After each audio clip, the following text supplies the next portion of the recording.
Guys ये सभी exam के लिए काफी इंपॉर्टेंट है, like BA part 1, part 2, part 3, general SSCD honours सभी में हड़प्पा से क्वेश्चन आता ही आता है। आप अगर कंपटीशन की तैयारी कर रहे हो तो उसके लिए काफी इंपॉर्टेंट है, यूपीएससी, रेलवे, सीजीएल। गाइस ये कॉमन क्वेश्चन है हड़प्पा से संबंधित, तो चलिए शुरू करते हैं। तो पहला क्वेश्चन है, हड़प्पा सभ्यता का सर्वाधिक मान्य प्राप्त काल है, यानी कि हड़प्पा सभ्यता को जो जाना जाता है वह किस ईस्वी से किस ईस्वी तक जाना जाता है। आपका ऑप्शन है ए 2800 ईसा पूर्व से 2000 ईसा पूर्व, बी 2500 ईसा पूर्व से 1750 ईसा पूर्व, सी 3500 ईसा पूर्व से 1800 ईसा पूर्व, या डी निश्चित नहीं हो सका।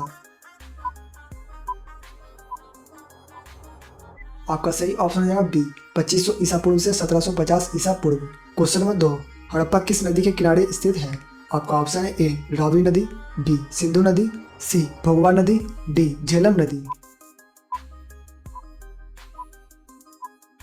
आपका सही ऑप्शन हो जाएगा ए रावी नदी। हड़प्पा किस नदी के किनारे स्थित है, तो यह है रावी नदी के किनारे। क्वेश्चन नंबर 3, सिंधु घाटी की सभ्यता निम्न में से किस सभ्यता के समकालीन नहीं थी। आपका ऑप्शन है ए मिस्र की सभ्यता, बी मेसोपोटामिया की सभ्यता, सी चीन की सभ्यता, डी ग्रीक की सभ्यता। आपका सही ऑप्शन है डी ग्रीक की सभ्यता। क्वेश्चन नंबर 4, सिंधु घाटी की सभ्यता कहाँ तक विस्तृत थी, यानी कि कहाँ तक फैली थी। आपका ऑप्शन है ए पंजाब, दिल्ली और जम्मू कश्मीर, बी राजस्थान, बिहार, बंगाल, उड़ीसा, सी पंजाब, राजस्थान, गुजरात, उड़ीसा और बंगाल, डी पंजाब, राजस्थान, गुजरात, उत्तर प्रदेश, हरियाणा, सिंधी और बलूचिस्तान।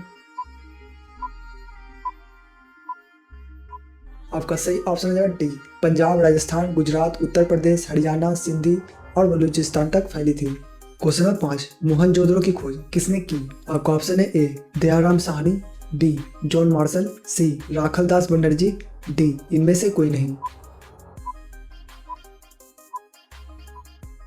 आपका सही ऑप्शन हो जाएगा सी राखलदास बनर्जी। गाइस अगर आपको इनमें से किसी का भी आंसर आता है तो कमेंट सेक्शन में जरूर लिखना। क्वेश्चन नंबर 6, सिंधु घाटी सभ्यता में घोड़े के अवशेष कहाँ मिले हैं। आपका ऑप्शन है ए सुरकोटदा में, बी बनावली में, सी लोथल में, डी कालीबंगा में। आपका सही ऑप्शन हो जाएगा ए सुरकोटदा में। क्वेश्चन नंबर 7, सिंधु घाटी स्थल कालीबंगा किस प्रदेश में है। आपका ऑप्शन है ए राजस्थान, बी गुजरात में, सी मध्य प्रदेश में, डी उत्तर प्रदेश में। आपका सही ऑप्शन हो जाएगा ए राजस्थान में। क्वेश्चन नंबर 8, हड़प्पा सभ्यता किस युग की थी। आपका ऑप्शन है ए कांस्य युग, बी नवपाषाण युग, सी पुरापाषाण युग, डी लौह युग। आपका सही ऑप्शन हो जाएगा ए कांस्य युग। क्वेश्चन नंबर 9, सिंधु घाटी सभ्यता के लोगों का मुख्य व्यवसाय क्या था। आपका ऑप्शन है ए व्यापार, बी पशुपालन, सी शिकार, डी कृषि। आपका सही ऑप्शन हो जाएगा ए व्यापार। क्वेश्चन नंबर 10, मोहनजोदड़ो किन नदी के किनारे स्थित है। आपका ऑप्शन है A Ravi, B Sindhu, C Bhogva, D Jhelum. आपका सही ऑप्शन हो जाएगा B Sindhu. Question number 11, Harappa सभ्यता के निवासी थे। आपका ऑप्शन है ए ग्रामीण, बी शहरीय, सी यायाबाद या फिर खानाबदोश, डी जनजातीय। आपका सही ऑप्शन हो जाएगा बी शहरीय या फिर नगरीय भी कहा जाता है। ठीक है, हड़प्पा सभ्यता के निवासी को शहरीय या फिर नगरीय कहा जाता है। क्वेश्चन नंबर 12, हड़प्पा और मोहनजोदड़ो की खुदाई किसने करवाई। आपका ऑप्शन है A Rakhaldas Banerjee, B John Marshall, C Dayaram Sahni, D इनमें से कोई नहीं। आपका सही ऑप्शन है B John Marshall. Question number 13, Sindhu सभ्यता के घर किससे बनाए जाते थे। आपका ऑप्शन है ए ईंटे से, बी बांस से, सी पत्थर से, डी लकड़ी से। आपका सही ऑप्शन हो जाएगा ए ईंटे से। सिंधु सभ्यता के घर किससे बनाए जाते थे, तो ये बनाए जाते थे ईंटे से। क्वेश्चन नंबर 14, सिंधु घाटी सभ्यता की लिपि कौन सी थी। आपका ऑप्शन है ए द्राविड़, बी ब्राह्मी, सी खरोष्टी, डी अभी तक पढ़ा नहीं जा सकता। आपका सही ऑप्शन है डी अभी तक पढ़ा नहीं जा सकता। सिंधु घाटी सभ्यता कौन सी लिपि से थी, यह अभी तक पढ़ा नहीं जा सका। क्वेश्चन नंबर 15, हड़प्पावासी किस वस्तु के उत्पादन में सर्वप्रथम थे, यानी कि सबसे तेज थे। आपका ऑप्शन है ए मुद्राएं, बी कांसे के औजार, सी कपास, डी जौ। आपका सही ऑप्शन हो जाएगा सी, कपास। क्वेश्चन नंबर 16, सिंधु घाटी के लोग किसमें विश्वास करते थे? आपका ऑप्शन है ए, मातृ शक्ति में, बी, आत्मा में, सी, यज्ञ प्रणाली में, डी, कर्म कांड में। आपका सही ऑप्शन हो जाएगा ए, मातृ शक्ति में। क्वेश्चन नंबर 17, निम्नलिखित विद्वानों में हड़प्पा सभ्यता का सर्वप्रथम खोजकर्ता कौन था? आपका ऑप्शन है A, sir John Marshall, B, R D Banerjee, C, A कनिसिंघम, डी, दयाराम साहनी। आपका सही ऑप्शन है D, Dayaram Sahni. Question number 18, Sindhu सभ्यता का पतन नगर यानी कि बंदरगाह कौन सा था? आपका ऑप्शन है ए, कालीबंगन, बी, लोथर, सी, रोपड़, डी, मोहनजोदड़ो। आपका सही ऑप्शन है बी, लोथर। क्वेश्चन नंबर 19, कौवे और लोमड़ी की कहानी जो पंचतंत्र की कहानी में लिया गया है उसका साक्ष्य कहाँ से मिलता है? आपका ऑप्शन है ए, लोथर से, बी, रोपड़ से, सी, हड़प्पा से, डी, रंगपुर से। आपका सही ऑप्शन हो जाएगा ए, लोथर से।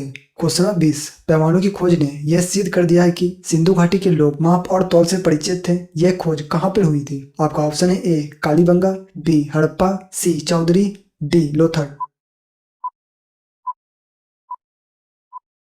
आपका सही ऑप्शन हो जाएगा डी, लोथर में। क्वेश्चन नंबर 21, हड़प्पा सभ्यता किस काल की सभ्यता थी? गाइस ये क्वेश्चन मैं पहले बता चुका हूँ, तो आप लोग कमेंट करो कि हड़प्पा सभ्यता किस काल की सभ्यता थी। ऑप्शन है कांस्य युग, लोह युग, पुरा पाषाण युग, नव पाषाण युग। क्वेश्चन नंबर 22, हड़प्पा कालीन समाज किस वर्गों में विभक्त थे? आपका ऑप्शन है ए, शिकारी, पुजारी, किसान और क्षत्रिय।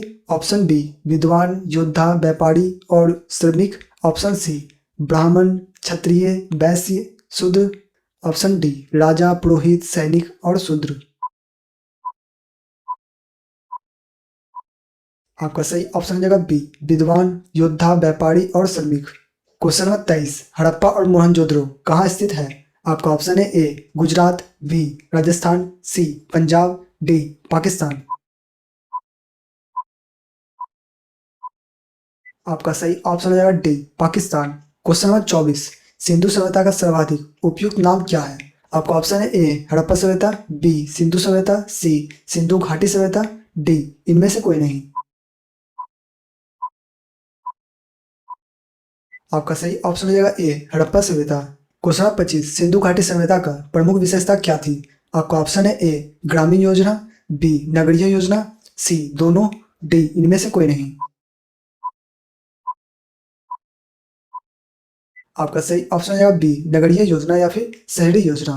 सिंधु सभ्यता की प्रमुख विशेषता क्या थी? तो ये थी नगरीय या फिर शहरी योजना। पहला क्वेश्चन है, मोहम्मद गौरी द्वारा किसे बंगाल का गवर्नर नियुक्त किया गया था? यानी आपको बताना मोहम्मद गौरी द्वारा बंगाल का गवर्नर किसे नियुक्त किया गया था। आपका ऑप्शन है बख्तियार खिलजी, अलाउद्दीन खिलजी, इल्तुतमिश या बलबन। गाइस अगर आपको आता है तो आप भी अपना ऑप्शन जरूर लगाना। यहाँ पे इसका राइट ऑप्शन हो जाएगा बख्तियार खिलजी। मोहम्मद गौरी द्वारा बंगाल का गवर्नर बख्तियार खिलजी को बनाया गया था। ठीक है, क्वेश्चन नंबर 2 देख लेते हैं। क्वेश्चन नंबर 2 है, अरबों के सिंध पर आक्रमण का मुख्य उद्देश्य क्या था? यानी कि अरब के जो लोग थे वो सिंध पर आक्रमण क्यों किए थे, उसका उद्देश्य क्या था, ये बताना आपको। ऑप्शन है राजनीतिक, ऑप्शन बी आर्थिक, ऑप्शन सी धार्मिक या ऑप्शन डी राजनीतिक, आर्थिक एवं धार्मिक तीनों। तो राइट ऑप्शन में डी हो जाएगा राजनीतिक, आर्थिक एवं धार्मिक तीनों। क्वेश्चन नंबर 3 है, निम्नलिखित में से किस युद्ध में इब्राहिम पराजित हुआ और मारा गया? यानी कि आपको बताना है कि इनमें से कौन सा युद्ध था जिसमें इब्राहिम पराजित हुआ और उसी युद्ध में वह मारा भी गया। आपका ऑप्शन है पानीपत का युद्ध, तराइन का युद्ध, मालवा का युद्ध या उपयुक्त इनमें से कोई नहीं। गाइस ये काफी इंपॉर्टेंट क्वेश्चन है क्योंकि इस तरह का क्वेश्चन एग्जाम में आता है। तो यहाँ पे इसका राइट ऑप्शन हो जाएगा पानीपत का युद्ध। पानीपत का युद्ध में इब्राहिम पराजित हुआ और उस युद्ध में मारा भी गया। क्वेश्चन नंबर 4 है, निम्नलिखित में से किस युद्ध में मोहम्मद गौरी को पराजय का सामना करना पड़ा? यानी आपको बताना है कि मोहम्मद गौरी को हार का सामना ऐसा कौन सा युद्ध में करना पड़ा? तो ये करना पड़ा तराइन का प्रथम युद्ध में। ठीक है, तराइन का प्रथम युद्ध में मोहम्मद गौरी को हार का सामना करना पड़ा। क्वेश्चन नंबर 5 है, अरबों के बाद भारत पर आक्रमण करने वाली जाति थी। यानी कि भारत पर जो अरबों ने आक्रमण किया वो किया, पर उसके बाद आक्रमण करने वाली जाति कौन सी थी? ऑप्शन है मंगोल जाति, तुर्क जाति, ईसाई जाति या पवन जाति। गाइस काफी इंपॉर्टेंट क्वेश्चन है, तो यहाँ पे इसका राइट आंसर बी हो जाएगा तुर्क जाति। अरबों के बाद भारत पर आक्रमण करने वाली जाति थी तुर्क जाति। अगला क्वेश्चन देखते हैं। क्वेश्चन नंबर 6 है, तुर्क मूल रूप से किस प्रदेश के निवासी थे? काफी इंपॉर्टेंट क्वेश्चन है, तुर्क मूल रूप से किस प्रदेश के निवासी थे? मध्य एशिया, पश्चिम एशिया, पूर्व एशिया या अफ्रीका महाद्वीप। यहाँ पे इसका राइट आंसर हो जाएगा मध्य एशिया। तुर्क मूल रूप से किस प्रदेश के निवासी थे? तो ये थे मध्य एशिया के। क्वेश्चन नंबर 7 है, जिस समय मोहम्मद गजनवी ने भारत पर आक्रमण किया उस समय सिंध एवं मुल्तान पर किस वंश का शासन था? यानी कि जिस समय मोहम्मद गजनवी ने भारत पर आक्रमण किया उस आक्रमण के समय सिंध एवं मुल्तान पर किस वंश का शासन था? आपका ऑप्शन है शाही वंश, होयसल होयसल वंश, अरबी वंश या चोल वंश? तो राइट आंसर नंबर ए हो जाएगा शाही वंश। मोहम्मद गजनवी ने जब भारत पर आक्रमण किया था उस समय सिंध एवं मुल्तान का शासन शाही वंश था। क्वेश्चन नंबर 8 है प्रतिहार वंश के पतन होने पर जिस वंश का उदय हुआ उसका क्या नाम था? यानी कि प्रतिहार वंश का जब पतन हुआ और नए वंश का उदय हुआ उस नए वंश का नाम क्या था? गुजरात के चालुक्य, बुंदेलखंड के चंदेल वंश, मालवा के परमार वंश। दोस्तों अगर हम बात करें कि प्रतिहार वंश का जब पतन हुआ तो चालुक्य, चंदेल और परमार वंश तीनों का उदय हुआ। ठीक है, तो राइट आंसर नंबर डी हो जाएगा उपयुक्त सभी। क्वेश्चन नंबर 9 शिव के प्रसिद्ध मंदिर सोमनाथ जो गुजरात में स्थित था उनके व्यय एवं परीक्षण के लिए कितने हजार गांव लगे थे? यानी कि सोमनाथ मंदिर के खर्च एवं परीक्षण के लिए कितने हजार गांव लगे थे ये बताना है। 5000, 10,000, 15,000 या 20,000? गाइस काफी इंपोर्टेंट क्वेश्चन है। इसका राइट आंसर नंबर बी हो जाएगा 10,000। सोमनाथ मंदिर के खर्च एवं परीक्षण के लिए 10,000 गांव लगे थे। क्वेश्चन नंबर 10 मोहम्मद गजनवी के भारत पर आक्रमण से मुस्लिम राज्य की स्थापना के लिए किस जाति के मुसलमानों को भारी समर्थन मिला? यानी कि मोहम्मद गजनवी ने जब भारत पर आक्रमण किया तो ऐसा कौन सा मुस्लिम थे जो भरपूर समर्थन किया? आपका ऑप्शन है तुर्क जाति, अफगान जाति, मुगल जाति या उपयुक्त सभी? तो राइट आंसर नंबर डी हो जाएगा उपयुक्त सभी। ठीक है, तुर्क जाति, अफगान जाति और मुगल जाति तीनों जाति ने भरपूर समर्थन किया मोहम्मद गजनवी के आक्रमण को। इससे मोहम्मद गजनवी की जीत हो और मुस्लिम राज्य की स्थापना हो। क्वेश्चन नंबर 11 है किस वंश के शासक ने मोहम्मद गजनवी के आक्रमण का सबसे अधिक प्रतिरोध किया? यानी कि आपको बताना है कि ऐसा कौन सा वंश था जो मोहम्मद गजनवी के आक्रमण का सबसे अधिक प्रतिरोध या विरोध किया? ऑप्शन है शाही वंश, सोलंकी वंश, प्रतिहार वंश या चंदेली वंश? तो गाइस सबसे अधिक प्रतिरोध शाही वंश ने ही किया। तो राइट आंसर नंबर ए हो जाएगा। क्वेश्चन नंबर 12 है आर्यों का भारत में आगमन कब हुआ? यानी कि आपको बताना है आर्यों का भारत में आगमन कब हुआ? ऑप्शन है 1500 ईस्वी पूर्व, 2500 ईस्वी पूर्व, 1000 ईस्वी पूर्व या इनमें से कोई नहीं? तो राइट आंसर नंबर ए हो जाएगा 1500 ईस्वी पूर्व। आर्यों का भारत में आगमन 1500 ईस्वी पूर्व में हुआ था। क्वेश्चन 12 हड़प्पा सभ्यता के लोगों को सबसे पहले किस धातु का ज्ञान हुआ? यानी कि आपको बताना है हड़प्पा सभ्यता के जो लोग थे उन लोगों को किस धातु का सबसे पहले ज्ञान हुआ? ऑप्शन है सोना,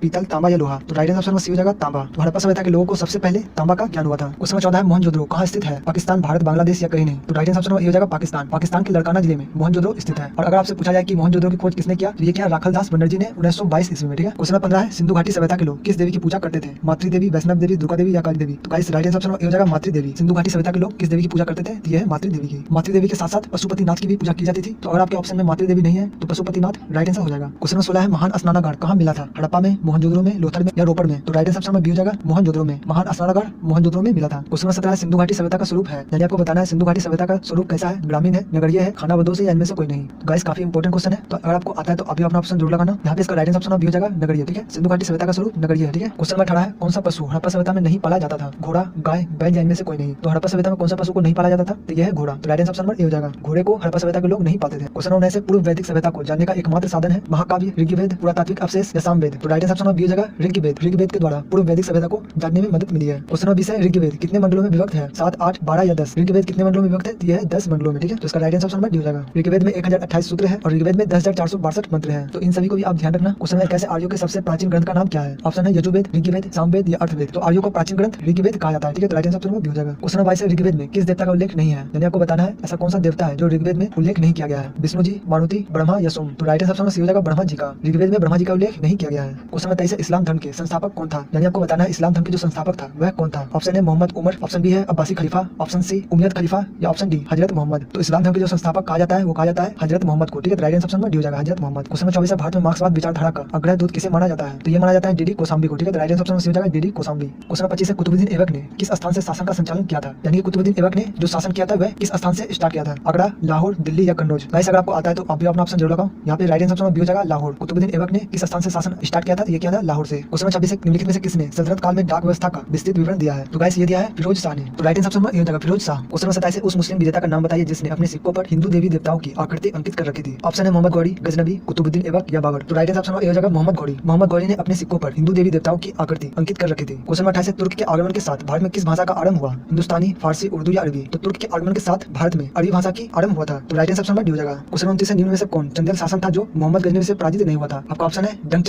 चंदेल, विद्याधर चंदेल या जय शक्ति चंदेल? तो राइट आंसर सी हो जाएगा विद्याधर चंदेल। निम्न में से कौन चंदेल शासन था जो मोहम्मद गजनवी से पराजित नहीं हुआ था? ये था विद्याधर चंदेल। क्वेश्चन 30 लाहौर के गजनवी वंश का अंतिम शासक कौन था? आपका ऑप्शन है खुसो मलिक, ऑप्शन बी है अली किरमज, ऑप्शन सी है मसूद या ऑप्शन डी सुबुक्त गिल? तो यहाँ पे इसका राइट आंसर हो जाएगा खुसो मलिक। लाहौर के गजनवी वंश का अंतिम शासक खुसो मलिक था। तो गाइस तो आज का पहला क्वेश्चन है भगवान महावीर तीर्थकार थे 21वां, 22वां, 23वां या 24वां? तो राइट आंसर है 24वां। भगवान महावीर तीर्थकार थे 24वां। अगला क्वेश्चन देखते हैं नंद वंश के अंतिम शासक कौन था? धनानंद, पंडुक, राष्ट्रपाल या इनमें से कोई नहीं? तो राइट आंसर है ऑप्शन नंबर ए धनानंद। नंद वंश के अंतिम शासक धनानंद था। नेक्स्ट है मुद्रा राक्षस के लेखक थे समुद्रगुप्त के कलहन, कौटिल्य, विशाखादत्त या दंडिन? तो राइट आंसर है ऑप्शन नंबर सी विशाखादत्त। मुद्रा राक्षस के लेखक है विशाखादत्त। नेक्स्ट है विक्रम आदित्य किसे कहा जाता है? चंद्रगुप्त को, चंद्रगुप्त द्वितीय को, समुद्रगुप्त को या सकंदगुप्त को? तो right answer option number C Samudragupta को। विक्रम आदित्य कहा जाता है समुद्रगुप्त को। अगला क्वेश्चन है सांची स्तूप स्थित है? ऑप्शन नंबर ए में है विदिशा, बी मथुरा में, सी सारनाथ में या डी इनमें से कोई नहीं। तो right answer option number A Vidisha में। सांची स्तूप स्थित है विदिशा में। नेक्स्ट है एक सांस्कृतिक केंद्र के रूप में कांची संबंधित थी। तो किससे संबंधित थी? चालों से, पल्लवों से, पालों से या चालुक्यों से। तो यहाँ पे इसका राइट आंसर है ऑप्शन नंबर बी पल्लवों से। ठीक है, एक सांस्कृतिक केंद्र के रूप में कांची संबंधित थी पल्लवों से। अगला क्वेश्चन है हर्षवर्धन की मृत्यु हुई 640 ईस्वी में, 646 ईस्वी में, 647 ईस्वी में या 648 ईस्वी में।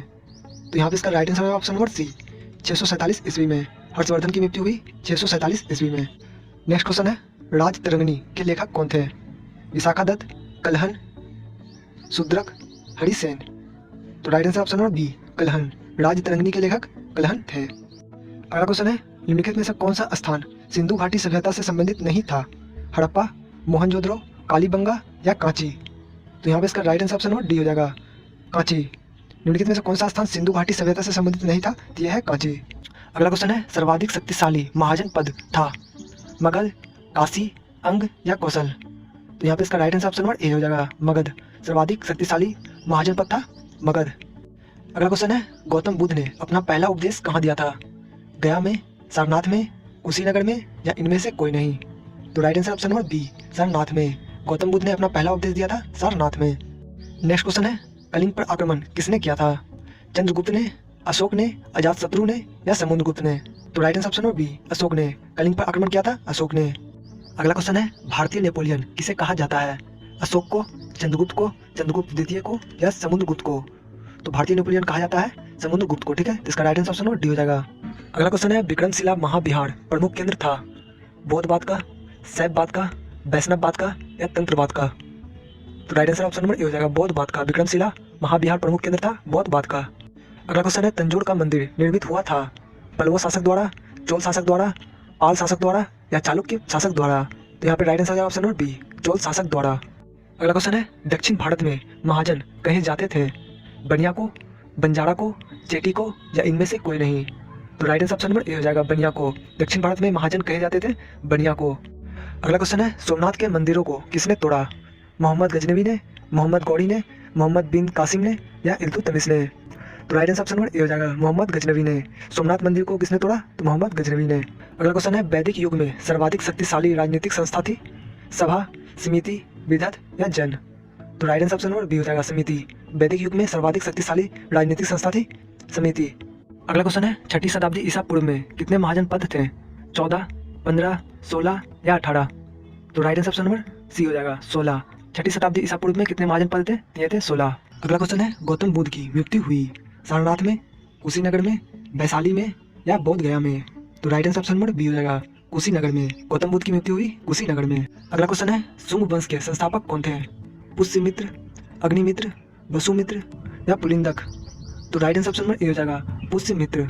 शुंग वंश के संस्थापक कौन थे? ये थे पुष्यमित्र। नेक्स्ट क्वेश्चन है अग्रावती कला लोकप्रिय थी उत्तर भारत में, मध्य भारत में, दक्षिण भारत में या पश्चिम भारत में। तो अग्रावती कला लोकप्रिय थी उत्तर भारत में।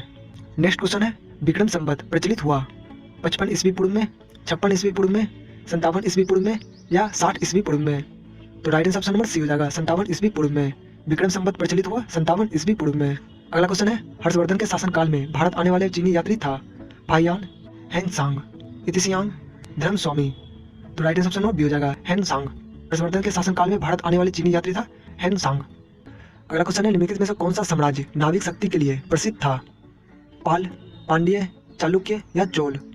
तो right answer option number C हो जाएगा चालुक्य। निम्नलिखित में से कौन सा साम्राज्य नाविक शक्ति के लिए प्रसिद्ध था? यह था चालुक्य। पहला क्वेश्चन है समुद्रगुप्त के विजयों की जानकारी के लिए प्रमुख स्रोत है, यानी आपको बताना है कि समुद्रगुप्त के जो विजयों की जानकारी के लिए प्रमुख स्रोत इनमें से कौन सा है? मुद्राएं, साहित्य ग्रंथ, प्रयाग प्रशस्ति या इनमें से कोई नहीं। यहाँ पे इसका right answer option number C हो जाएगा प्रयाग प्रशस्ति। ठीक है, तो right answer option number C के साथ चले जाना है। क्वेश्चन नंबर 2 है सोमनाथ मंदिर पर किसने आक्रमण किया, यानी आपको बताना है जो सोमनाथ मंदिर था उस पर आक्रमण किसने किया था? गजनवी ने, गौरी ने, अलाउद्दीन खिलजी ने या इनमें से कोई नहीं। तो गाइस अगर आपको आता है तो अभी कमेंट सेक्शन में जरूर बताना। यहाँ पे इसका right answer option number A हो जाएगा गजनवी। ठीक है, सोमनाथ मंदिर पे किसने आक्रमण किया था? ये किया था गजनवी ने। क्वेश्चन नंबर 3 है आर्यों ने सर्वप्रथम संकलित किया था, यानी आपको बताना है आर्यों ने जो सर्वप्रथम संकलित किया था वह कौन सा ग्रंथ था? अर्थवेद, सामवेद, यजुर्वेद या अर्घ्यवेद। तो गाइस अगर आपको आता है तो कमेंट में जरूर बताना। यहाँ पे इसका right answer option number D हो जाएगा अर्घ्यवेद। ठीक है, आर्यों ने सर्वप्रथम जो संकलित किया था वह कौन सा वेद था? ये था अर्घ्यवेद। तो right answer option number D के साथ चले जाना है। अगला क्वेश्चन देख लेते हैं। क्वेश्चन नंबर 4 है कौटिल्य का अर्थशास्त्र स्रोत था, यानी आपको बताना है जो कौटिल्य का अर्थशास्त्र स्रोत था वह किसके लिए था? मौर्य प्रशासन के लिए, कृष्ण काल के लिए, गुप्त पुनर्जागरण के लिए या हर्षकालीन प्रशासन के लिए? तो गाइस काफी इंपॉर्टेंट क्वेश्चन है। यहाँ पे इसका right answer option number A हो जाएगा, ठीक है, मौर्य प्रशासन के लिए। जो कटल का अर्थशास्त्र स्रोत था वह किसके लिए था? ये था मौर्य प्रशासन के लिए। तो right answer option number A के साथ चले जाना है। क्वेश्चन नंबर 5 है, सिंधु घाटी सभ्यता का कौन सा स्थान को मृतकों का टीले के नाम से जाना जाता है? यानी आपको बताना है कि सिंधु घाटी का ऐसा कौन सा स्थान है जहाँ मृतकों का टीला के नाम से जाना जाता है। ऑप्शन है हड़प्पा को, चंद्रहाद्रो को, मोहनजोदड़ो को या कालीबंगन को? तो यहाँ पे इसका right answer option number C हो जाएगा, मोहनजोदड़ो को, ठीक है। सिंधु घाटी सभ्यता का कौन सा स्थानों को मृतकों का टीला के नाम से जाना जाता है? यह है मोहनजोदड़ो। क्वेश्चन नंबर 6 है, पंचतंत्र की रचना किसने की? यानी आपको बताना है कि पंचतंत्र की जो रचना की वह किसने की? आर्यभट्ट ने, बाड़ामिहिर ने, कालिदास ने या विष्णु शर्मा ने? तो पंचतंत्र की जो रचना की है वह की है विष्णु शर्मा ने, ठीक है। तो right answer option number D हो जाएगा, विष्णु शर्मा। क्वेश्चन नंबर 7 है, गुप्त शासकों में भारत का नेपोलियन किसे कहा जाता है? यानी आपको बताना है जो गुप्त शासक था उसमें भारत का नेपोलियन किसे कहा जाता था? समुद्रगुप्त को, सकंद गुप्त को, चंद्रगुप्त द्वितीय को या कुमार गुप्त गुप्तकालीन में? तो यहाँ पे इसका right answer option number A हो जाएगा, समुद्रगुप्त को, ठीक है। भारत का नेपोलियन किसे कहा जाता था? ये कहा जाता था समुद्रगुप्त को। तो right answer option number A हो जाएगा, समुद्रगुप्त। क्वेश्चन नंबर 8 है, कनिष्ठ एक प्रसिद्ध शासक था वह किस वंश में था? ये बताना आपको, ठीक है। कनिष्ठ जो प्रसिद्ध शासक था वह किस वंश में प्रसिद्ध शासक था? ये बताना है। ऑप्शन है कुषाण वंश में, मौर्य वंश में, सातवाहन वंश में या शुंग वंश का, कौटिल्य का? तो गाइस अगर आपको आता है तो आप भी अपना ऑप्शन जरूर लगाना। यहाँ पे इसका right answer option number A हो जाएगा, कुषाण वंश का, ठीक है। कनिष्ठ एक प्रसिद्ध शासक था, किसका था? ये था कुषाण वंश का। तो right answer option number A के साथ चले जाना है। क्वेश्चन नंबर 9 है, मोहम्मद गजनवी भारत पर आक्रमण किया, यानी आपको बताना है कि मोहम्मद गजनवी ने जो भारत पर आक्रमण किया वह कितने बार किया? ऑप्शन है 14 बार किया, ऑप्शन बी है 17 बार किया, ऑप्शन सी है 4 बार किया या ऑप्शन डी कभी नहीं? तो मोहम्मद गजनवी ने जो भारत पर आक्रमण किया वह किया 17 बार, ठीक है। तो राइट आंसर ऑप्शन बी हो जाएगा 17 बार, ठीक है। क्वेश्चन नंबर 10 है, मेगास्थनीज था, यानी आपको बताना है जो मेगास्थनीज था वह कहाँ का यात्री था? ऑप्शन ए है चीनी यात्री था, ऑप्शन बी है यूनानी यात्री था, ऑप्शन सी है फारसी यात्री था या ऑप्शन डी तुर्की यात्री? तो गाइस आप भी अपना ऑप्शन जरूर लगाना यहाँ पे। तो यहाँ पे इसका राइट आंसर ऑप्शन बी हो जाएगा, यूनानी यात्री था, ठीक है। मेगास्थनीज जो था वह क्या था? यूनानी यात्री था। तो राइट आंसर ऑप्शन बी हो जाएगा। क्वेश्चन नंबर 11 है, चंद्रगुप्त मौर्य द्वारा पराजित ग्रीक शासक था, यानी आपको बताना है जो चंद्रगुप्त मौर्य द्वारा पराजित हुआ वह ग्रीक शासक कौन था? ऑप्शन है सिकंदर था, कर्स था, मिनेंडर था या सेल्यूकस था? तो गाइस यहाँ पे इसका right answer option number D हो जाएगा, सेल्यूकस था, ठीक है। चंद्रगुप्त मौर्य द्वारा जो पराजित ग्रीक शासक था वह कौन था? तो ये था सेल्यूकस, ठीक है। तो right answer option number D के साथ चले जाना है। क्वेश्चन नंबर 12 है, पुरातात्विक स्रोत में सबसे महत्वपूर्ण स्रोत था, यानी आपको बताना है जो पुरातात्विक स्रोत था उसमें सबसे महत्वपूर्ण स्रोत क्या था? स्मारक, मिट्टी के बर्तन, सिक्के या अभिलेख? तो गाइस पुरातात्विक स्रोत में सबसे महत्वपूर्ण जो स्रोत था वह था अभिलेख, ठीक है। इसमें स्मारक, मिट्टी के बर्तन, सिक्के ये तो था ही था, पर इन सब में जो सबसे महत्वपूर्ण था वह क्या था? ये था अभिलेख, ठीक है। तो right answer option number D के साथ चले जाना है। क्वेश्चन नंबर 13, चंद्रगुप्त मौर्य द्वारा पराजित नंद वंश का शासक था, यानी आपको बताना है जो चंद्रगुप्त मौर्य द्वारा पराजित हुआ था नंद वंश का शासक उसका नाम क्या था? ऑप्शन है अग्रसेन, धनानंद, केवर्त या भूतपात? तो गाइस अगर आपको आता है तो अभी अपना ऑप्शन जरूर लगाना। तो यहाँ पे इसका राइट आंसर ऑप्शन बी हो जाएगा, धनानंद, ठीक है। चंद्रगुप्त मौर्य द्वारा पराजित नंद वंश का शासक कौन था? ये था धनानंद। ये पराजित कब हुआ था? ये हुआ था 322 ईसा पूर्व में, ठीक है। तो इसे भी आप ध्यान रखना। अगला क्वेश्चन देख लेते हैं। क्वेश्चन नंबर 14 है, त्रिपिटक है, यानी आपको बताना जो त्रिपिटक है वह क्या है? ऑप्शन ए है जैन धर्म ग्रंथ है, ऑप्शन बी है बौद्ध धर्म ग्रंथ है, ऑप्शन सी है ब्राह्मण धर्म ग्रंथ है या ऑप्शन डी फारसी धर्म ग्रंथ है? तो गाइस जो त्रिपिटक है वह क्या है?